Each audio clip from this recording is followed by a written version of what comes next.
कवर्धा के बोडला में अवैध उत्खनन का मामला सामने आया, जहां तालाबों से जेसीबी के जरिए यहां पर मिट्टी निकाली जा रही थी। पर्यावरण और जल स्रोतों पर इसका असर पड़ रहा है। राजस्व नुकसान के आरोप भी लगे। कार्रवाई पर अब कई तरह के सवाल भी उठ रहे हैं और वहीं अवैध उत्खनन को लेकर स्थानीय स्तर पर भी चिंता जो है वो बढ़ गई है।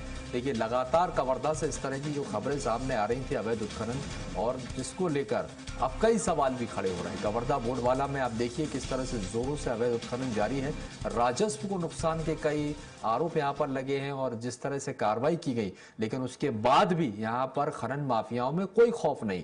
यही वजह है कि कार्रवाई पर भी सवाल खड़े उठ रहे हैं। संजू गुप्ता हमारे साथ संवाददाता अधिक जानकारी के लिए जुड़ गए हैं। संजू, क्या अपडेट है इस मामले में? क्योंकि देखिए, लगातार कार्रवाई की बात तो कही जाती थी, लेकिन खनन माफियाओं में कोई खौफ नहीं है, उसके बाद भी लगातार यहाँ पर अवैध खनन जारी है।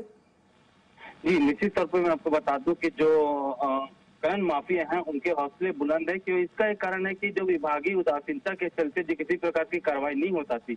हालांकि विभाग द्वारा इक्का दुक्का कार्रवाई किया जाता है, लेकिन उक्त जो कार्रवाई है वो जो अवैध उत्खनन कर रहे हैं उनके लिए कुछ अन्य कड़ी कार्रवाई करने की जरूरत है। नगर पंचायत बोडला से महज 500 मीटर की दूरी पर एक जो बोडला का सबसे बड़ा पुराना तालाब है, वहाँ पे अधिकारी और विभागीय उदासीनता के चलते वहाँ पे जो है लगातार अवैध उत्खनन किया जा रहा है।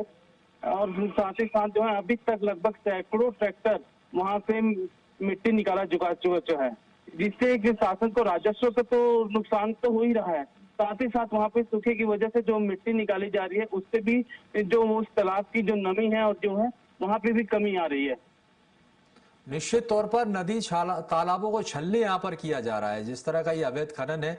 लेकिन अब देखना होगा, इससे पहले जो कार्रवाई रही है वो कहीं ना कहीं नाकाफी साबित हुई और यहाँ पर प्रशासन की उदासीनता साफ तौर पर देखी जाती है। फिलहाल के लिए शुक्रिया संजू, जानकारी साझा करने के लिए। अब ये खबर को दिखाने के बाद देखते हैं कि अब इस पर किस तरह से प्रशासन आगे सख्ती करता है।